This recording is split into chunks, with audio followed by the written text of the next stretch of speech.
Que grâce et paix de Yahweh soient à vous. Amen. Avant de regagner notre demeure, d'entrer à la maison, nous allons passer les quelques minutes qui nous restent à intervenir sur Colossiens 1er, deuxième paragraphe. Nous avions parlé du premier paragraphe récemment, Paul, apôtre du Christ Jésus par la volonté de Dieu, et Timothée le frère. Aux saints et fidèles frères en Christ qui sont à Colosse, que grâce et paix de Yahweh, que grâce et paix soit à vous de la part de notre Dieu.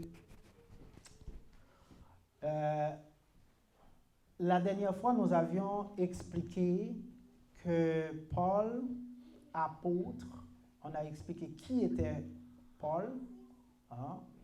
On a parlé un petit peu du personnage, on a parlé aussi de sa responsabilité, sa charge, son apostolat. Il a été choisi comme apôtre de Jésus-Christ, mais c'est quelque chose qui venait par la volonté de Dieu. On savait qu'il était choisi par Jésus lui-même sur la route de Damas, mais lui, il dit qu'il est apôtre par la volonté de Dieu. C'est quelque chose qui nous fait comprendre que Jésus-Christ, entre Jésus-Christ et Dieu, donc c'est la même chose puisque Jésus fait partie d'Élohim. Nous vous l'avions expliqué. Il fait partie de ce qu'on appelle l'hypostase. Quand on parle de hypostase, on voit la nature divine, les trois personnes qui constituent Élohim.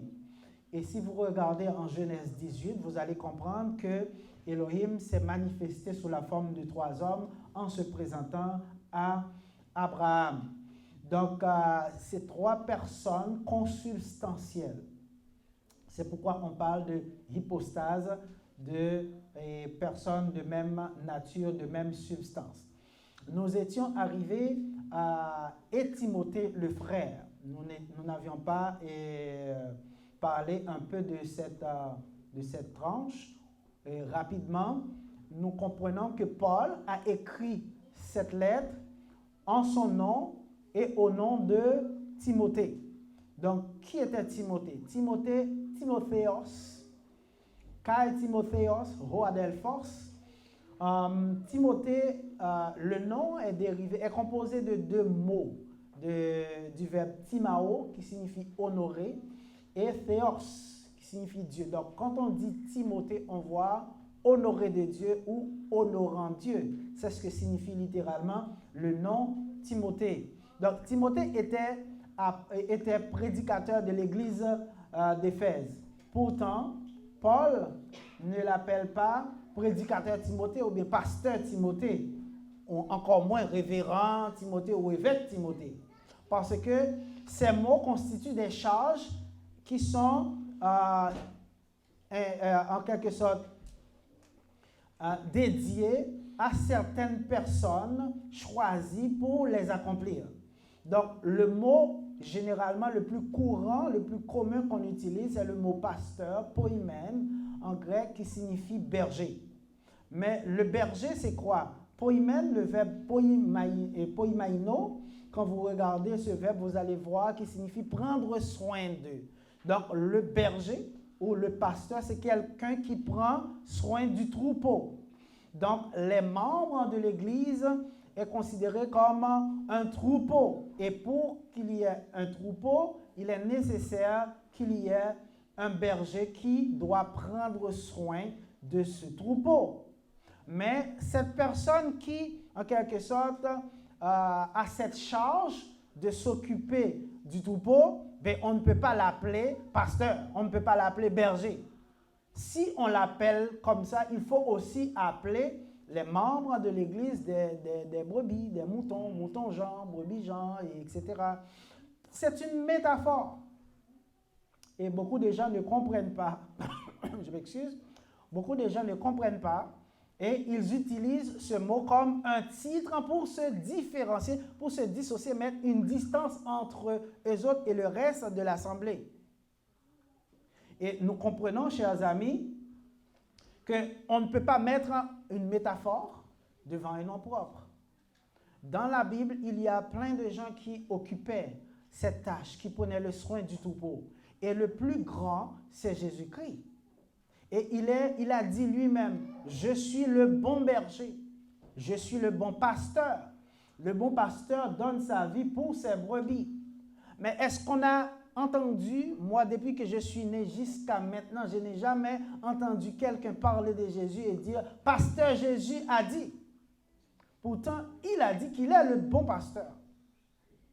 Mais on va appeler pasteur d'autres personnes parce qu'ils choisissent de transformer cette charge en un titre pour des raisons peut-être personnelles.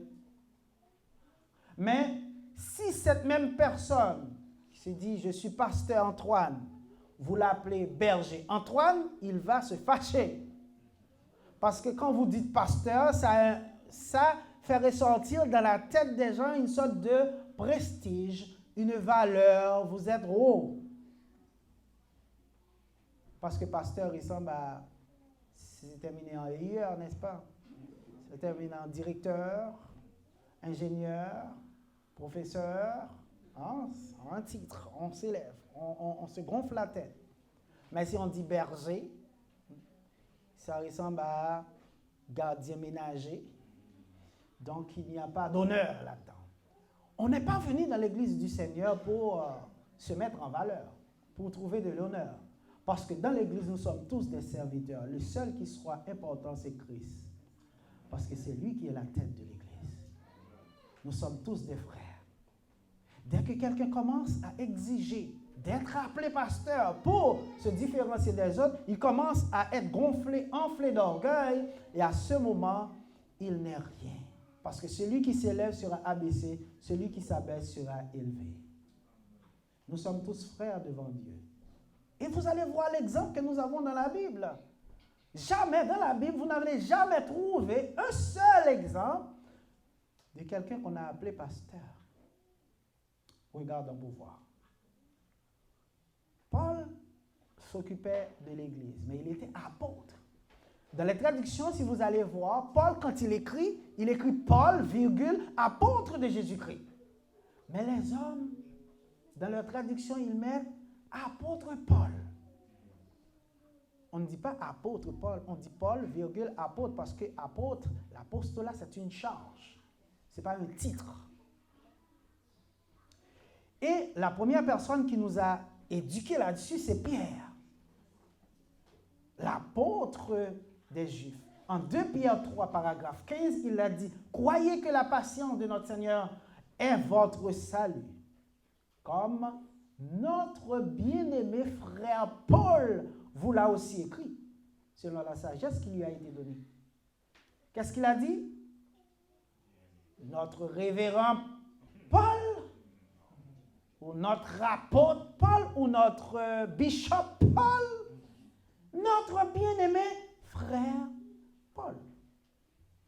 L'humilité, parce que tous sont des serviteurs, ils sont au même niveau. Et Jésus-Christ lui-même nous défend, nous interdit à nous jeter dans cette démence d'appeler les gens pasteurs. Si vous regardez Matthieu 23, paragraphe 8, 10, il dit « Mais vous, ne vous faites pas appeler maître ou rabbi, car un seul est votre maître, et vous êtes tous frères. N'appelez personne sur la terre votre père. » Parce qu'il y a des gens qui appellent les gens Père Antoine, dans la religion catholique, Père et tel. Car un seul est votre Père, celui qui est dans les cieux, spirituellement, à côté de notre Père biologique. Ne vous faites pas appeler directeur, car un seul est votre directeur, le Christ, pas votre serviteur. Qui s'élève sera abaissé, et Dieu élève celui qui s'abaisse. Dieu prend plaisir aux humbles, mais il résiste aux orgueilleux. Il y a des gens qui sont tellement enflés d'orgueil, même eux autres, quand ils écrivent leur nom, ils mettent « passe » en avant.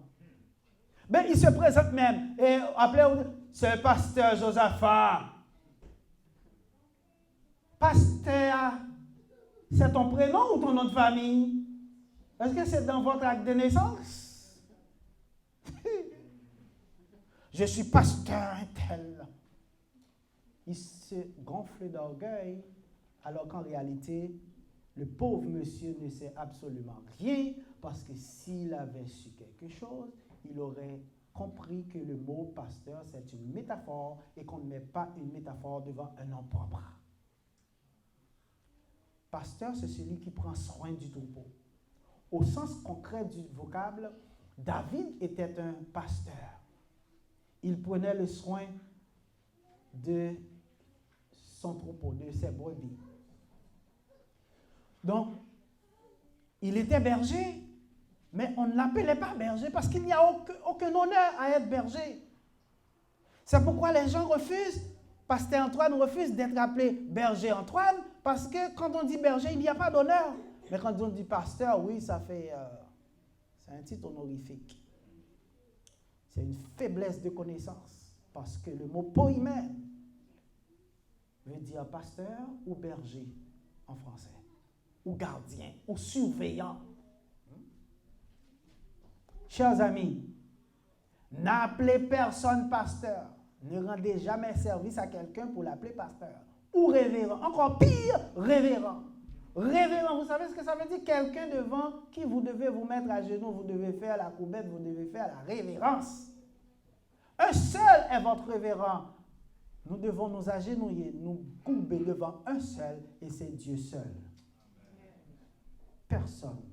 Parce que certains trouvent que pasteur, c'est pas assez, mais ils mettent rêve.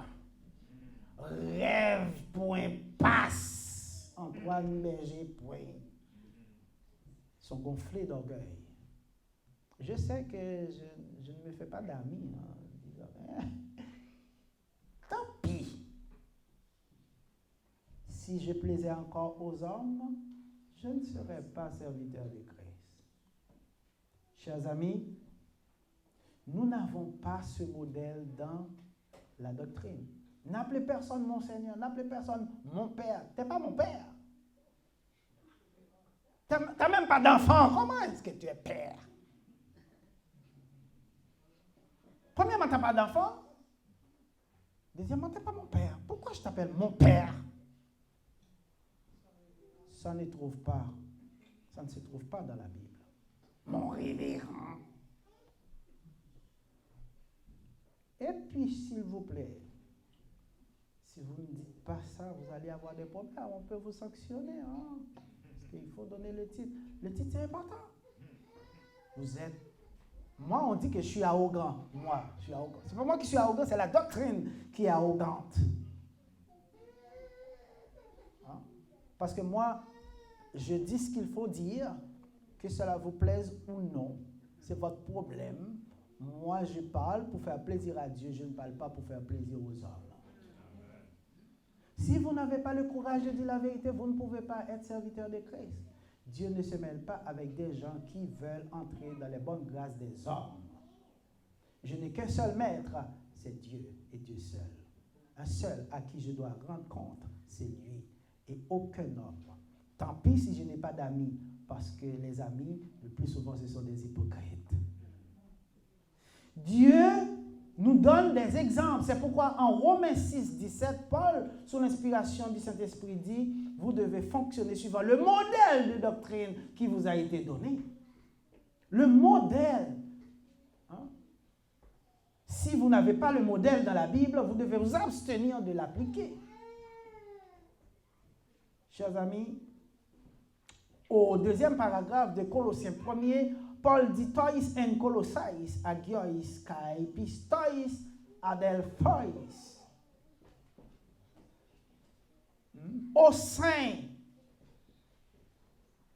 des fidèles frères qui sont à Colosse. Colossais, ce nom est donné à la ville de Colosse, à la ville qu'on appelle Colosse, après l'occupation de Rome. Cette ville, c'était une ville de province, ce qu'on appelle un village sans mur. C'est pourquoi on parle de Chromopolis. En passant Chromopolis, on a police ville et Chomé village. Donc on voit que c'est une ville de province. Donc on appelle un village. Donc Colosse est mentionné dans la Bible avec d'autres villes limitrophes, d'autres villes qui étaient aussi en vue de la Phrygie, on parle de la Odyssée et de Hiérapolis. Donc, ces deux villes, dans ces villes, il y avait aussi des églises. C'est pourquoi vous allez voir l'apôtre, il dit aux saints et fidèles frères qui sont à Colosse. Et plus tard, vous allez voir que cette lettre n'était pas seulement destinée seulement aux Colossiens, mais à d'autres personnes aussi, à d'autres églises, parce que ce sont ce qu'on appelle des lettres circulaires qui étaient lues dans toutes les églises. Donc, l'apôtre dit aux saints qui sont à Colosse, Stois en Colossais agiois, agiois. Donc, ici, nous avons le datif pluriel de agios, qui signifie saint. C'est un mot important dans la doctrine parce que souvent, vous allez voir, même dans d'autres groupements religieux, vous allez voir, on va prendre ce nom-là pour mettre devant le nom d'une personne. On va parler de Saint-Pierre, de Saint-Paul, de Saint-Jacques, de Saint-Antoine, de Saint, etc. Parce qu'il y a un groupement religieux qui fabrique des saints. Mais le mot saint, agios, c'est un mot qui est attribué à l'Église. Et c'est un mot, quand on l'emploie pour désigner les croyants, se trouve toujours au pluriel. Aux saints. Pourquoi? Parce que lorsque l'ensemble des croyants forment l'Église, se réunissent ensemble, ça forme l'Église. Maintenant, on est sanctifié. Lorsqu'on reçoit l'Évangile par le biais du baptême d'eau, on est sanctifié, lavé de nos péchés et le Seigneur nous ajoute dans l'ensemble, dans un seul lieu, Actes 2, 47. Et à partir de ce moment, chaque fois que l'ensemble se réunit, eh bien, on parle de la communauté des saints. Mais pris individuellement, un chrétien n'est pas saint, car tous ont péché et sont privés de la gloire de Dieu. Personne n'est saint, sinon Dieu seul. Mais lorsqu'on est ensemble dans le corps, l'Église qui est le corps de Christ, ce corps qui est couvert par le sang de Christ, on est dans la communauté sainte et on forme les saints. Chers amis, la sainteté est conférée par le contact avec le sang de Christ au moyen du baptême, comme nous venons de mentionner. Seulement lorsque le sujet se trouve dans le groupe, dans la communauté, dans l'ensemble, qui se réunit en un seul lieu, dans la ville ou le village. C'est à ce moment qu'on bénéficie de cette sainteté.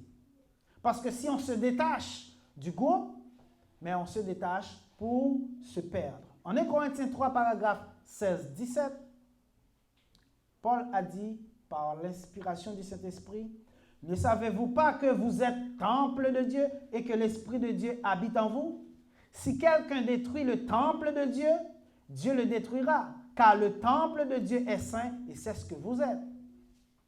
Vous êtes temple de Dieu. » À l'église de Corinthe, vous êtes temple de Dieu.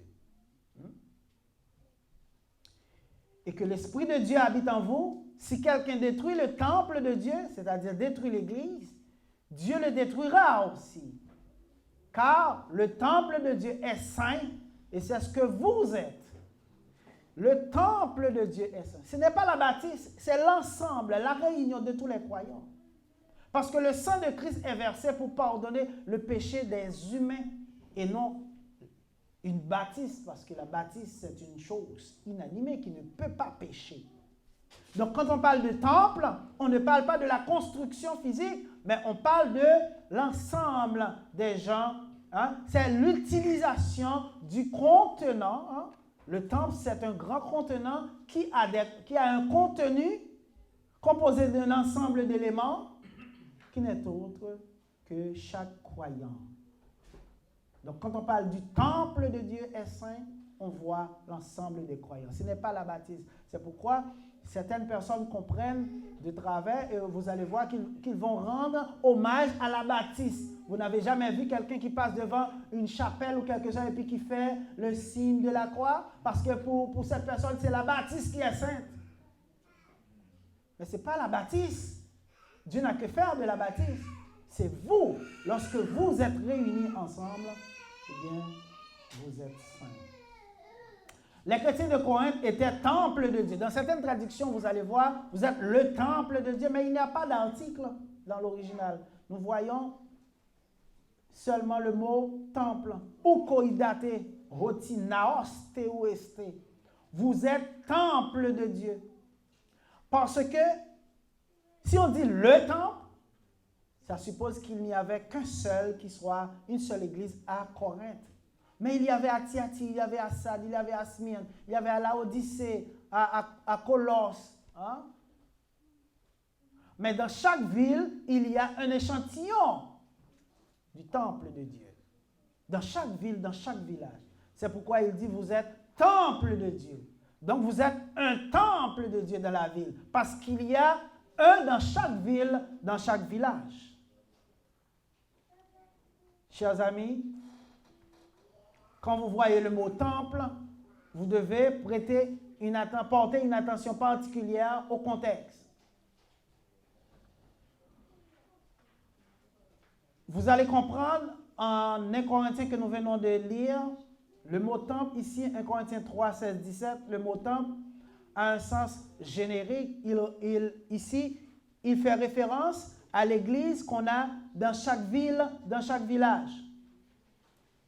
Parce que à Corinthe, comme je viens de le mentionner, il y avait une église, mais il y avait dans d'autres villes aussi, comme Laodicée et que nous venons de citer.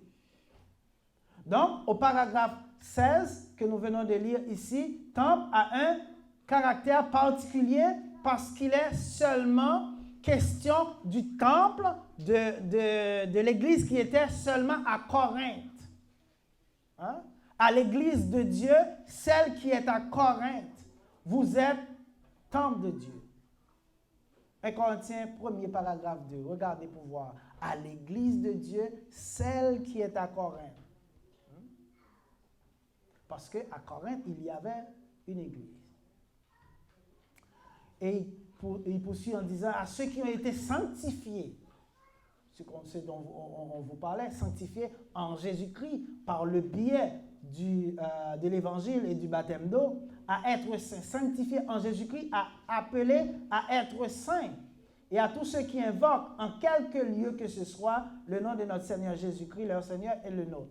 Cette traduction embrouille certaines personnes parce que quand on lit cette traduction, il dit « et à tous ceux ».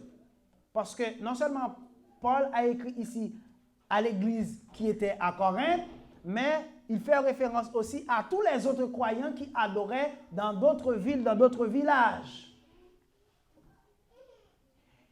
Et il dit « et à tous ceux qui invoquent ». La traduction nous donne en quelque lieu que ce soit. Quand on dit en quelque lieu que ce soit, vous savez ce que ça veut dire? C'est ce qu'ils veulent pouvoir dire. On peut avoir plusieurs églises dans la ville ou le village. Peu importe le lieu où vous êtes réunis, c'est l'église. C'est pourquoi certaines personnes disent on peut avoir une église dans sa maison, on peut avoir une église à côté ici, une église là. Pourquoi il y a un seul Dieu et il y a plusieurs églises dans la ville ou le village? Et chaque église a sa propre doctrine. C'est parce que si vous regardez la doctrine, ce que la doctrine dit par rapport à ce que ces groupements enseignent, vous allez voir que ça ne marche pas. Il n'y a pas de concordance entre ce que la Bible enseigne et ce qui se fait en réalité. Parce que cette affaire d'église devient une business, une entreprise lucrative. Beaucoup de gens choisissent de se lancer dans cette entreprise pour faire de l'argent. C'est une réalité. Et tout le monde le sait. Beaucoup de gens qui ne veulent pas travailler, ils choisissent de créer une église pour se faire de l'argent. Mais ce n'est nullement les affaires de Dieu qui sont en train d'être traitées dans ces groupements. C'est juste une question d'argent. Et vous allez voir comment ils ramassent l'argent. Hein? Ils vous imposent des choses. Dans l'Église, oui, on sait qu'on doit contribuer financièrement pour l'avancement du corps. C'est les membres du corps qui prennent soin du corps. Vous donnez votre offrande. Hein? Et la manière de savoir combien vous devez donner, combien vous donnez, si vous donnez de manière correcte, eh bien, c'est votre dîme, parce que la dîme, c'est quoi? C'est une jauge, c'est une mesure. Vous pouvez donner au-delà de vos capacités. C'est ce qui a été utilisé pour voir lorsque les Corinthiens avaient donné beaucoup d'argent. Eh bien, le Saint-Esprit a estimé, a confirmé que ces gens avaient donné au-delà de leur capacité, parce qu'ils avaient donné plus que ce qu'ils pouvaient donner en réalité. Poussés par l'amour, ils ont contribué largement pour aider l'Église, pour aider la communauté, pour aider d'autres personnes en difficulté. Vous allez comprendre aussi en acte 2, lorsque l'Église a pris naissance, il y avait des gens en difficulté. Eh bien, les gens apportaient beaucoup de richesses, beaucoup d'argent pour aider la communauté. Donc, c'est normal que vous participez à la charge financière de l'Église. Mais ce n'est pas normal qu'on vous impose, qu'on vous impose, qu'on vous suit, qu'on regarde ce que vous donnez, qu'on vous donne une enveloppe. On met votre nom sur l'enveloppe et si on ne trouve pas votre enveloppe aujourd'hui, on va vous appeler comment? Je n'ai pas trouvé ton enveloppe, qu'est-ce qui se passe? Vous ne devez pas contrôler ce que la personne donne. Laissez la personne avec son cœur et la personne va donner selon son désir. Et il y a beaucoup de gens qui contribuent à l'Église, ce sont des vrais chrétiens qui contribuent au-delà de leur capacité. Vous n'avez pas besoin de leur demander de donner. Ces gens donnent parce qu'ils savent qu'ils doivent donner. Et il y a d'autres aussi qui ne donnent rien.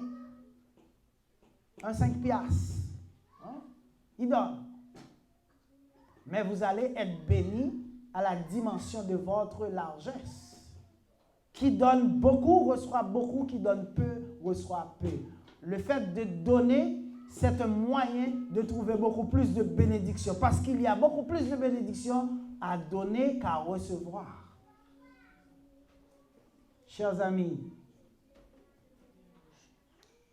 lorsque nous regardons le texte original, il ne dit pas en quelque lieu que ce soit que les autres utilisent pour créer toutes sortes d'assemblées pour faire de l'argent.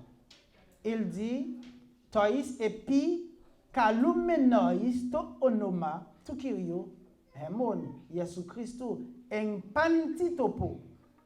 On a sin pasin epi kalumenois. Sin avec pasin tout, datif de passe. Epi kalumenois, participe présent de epi kaleo, invoquer, implorer. Donc, ici, on a, le mot est précédé d'un article, ça veut dire tout ce qui implore. On a to onoma, le nom du Seigneur Jésus, le nom du Seigneur, to Kyrio, le nom de notre Seigneur, to Kyrio Hemon, Yesu Christou, génitif de Jesus Christos, Jésus-Christ, et une préposition dans, ici, absence de mouvement, et panti topo, panti, passe tout, et topo, datif de topos, lieu. Donc ici, on voit, lieu, c'est un synonyme de ville ou de village. Donc lorsqu'il dit, et à tous ceux qui invoquent le nom de notre Seigneur Jésus-Christ, la traduction met en quel que soit le lieu, mais il dit en tout lieu, T-O-U-T-L-I, en tout lieu. En tout lieu, c'est-à-dire dans n'importe quelle ville ou village. Parce que si vous lisez Acte 12, paragraphe 17, vous allez comprendre, et ayant fait signe de la main de se taire, il leur raconta comment le Seigneur l'avait fait sortir de la prison, et il dit, rapportez ces choses à Jacques et aux frères, et sortant, il s'en alla en un autre lieu. Donc, c'est-à-dire, il s'en alla dans un autre lieu ici. On comprend que l'apôtre était emprisonné. Hérode l'avait fait emprisonner. Et pour échapper à l'autorité d'Hérode, qui gouvernait le lieu où il se trouvait, il devait se mettre à couvert dans une autre ville, un autre village qui n'était pas sous l'autorité des rois. Donc, lorsqu'il dit en un autre lieu, il s'en alla en un autre lieu, c'est-à-dire il s'en alla en une autre ville, en un autre village, dans un autre pays où le gouverneur n'avait pas autorité, dans le but d'échapper à la persécution. Vous pouvez regarder aussi Luc 10, paragraphe 1er. Après cela, le Seigneur désigna encore 70 autres disciples. Il les envoya 2 à 2 devant lui dans toutes les villes et dans tous les lieux où lui-même devait aller. Encore ici, topos, lieu, est un synonyme de village. Pourquoi? Parce que le Seigneur envoyait ses disciples de ville en village. Où est-ce qu'on peut voir ça? Si on regarde et en Matthieu 10, 11, vous allez voir, Jésus envoyait les disciples et leur disait, dans quelque ville ou village que vous entriez. Ville et village. Donc quand il dit, en ville, ici, quand il dit, après cela, il les envoya 2 à 2 devant lui dans toutes les villes et dans tous les lieux. Ici, lieu, c'est un synonyme de village, parce qu'il les envoyait dans les villes et dans les villages. Donc, il est clair que le mot lieu est un synonyme de ville ou de village dans la Bible, suivant le contexte. Si vous regardez Corinthiens 1er paragraphe 2, Paul a dit, avec tous ceux qui invoquent le nom de notre Seigneur Jésus-Christ, en tout lieu, leur Seigneur est le nôtre. C'est-à-dire, en tout lieu, c'est-à-dire, dans peu importe la ville ou le village où l'Église implore, adore le Seigneur. Mais ce n'est pas dans quel que soit le lieu. C'est en tout lieu, parce que dans chaque ville, dans chaque village, il y a un lieu. Parce que le Seigneur, il ajoute à l'ensemble, dans un seul lieu, chaque sauvé. Acte 2,47, la Bible est cohérente. Acte 2,47, nous voyons, quand on parle de lieu, il est toujours au singulier. Dans la vie de l'Église, dans la vie des croyants, tous les croyants se réunissaient dans le même lieu. Acte 2,44, tous les croyants étaient dans le même lieu. Acte 2,44, tous les croyants étaient dans le même lieu. Et au paragraphe 47, il dit, le Seigneur ajoutait à l'ensemble dans un seul lieu, et plutôt auto, ce qui étant sauvé. Donc lorsqu'on parle de lieu, on parle d'un endroit. L'endroit où tous les croyants se réunissent et où ils forment la communauté sainte. C'est pourquoi on parle des saints. Chers frères et sœurs, pour comprendre ces mots, pour comprendre ces explications, on doit naître de nouveau. Impossible de comprendre si on n'a pas déjà reçu la nouvelle naissance. Elle est possible par la persuasion dans les 4 éléments de l'Évangile. Christ est mort, il est enseveli, il est ressuscité, il est apparu à ses faces. Acceptez cet Évangile pour que vous puissiez avoir la vie au dernier jour, qu'il en soit ainsi pour vous. Amen. Merci, mettez-vous debout pour terminer.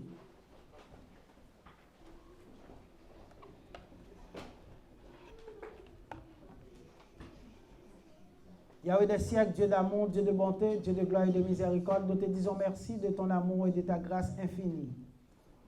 Merci pour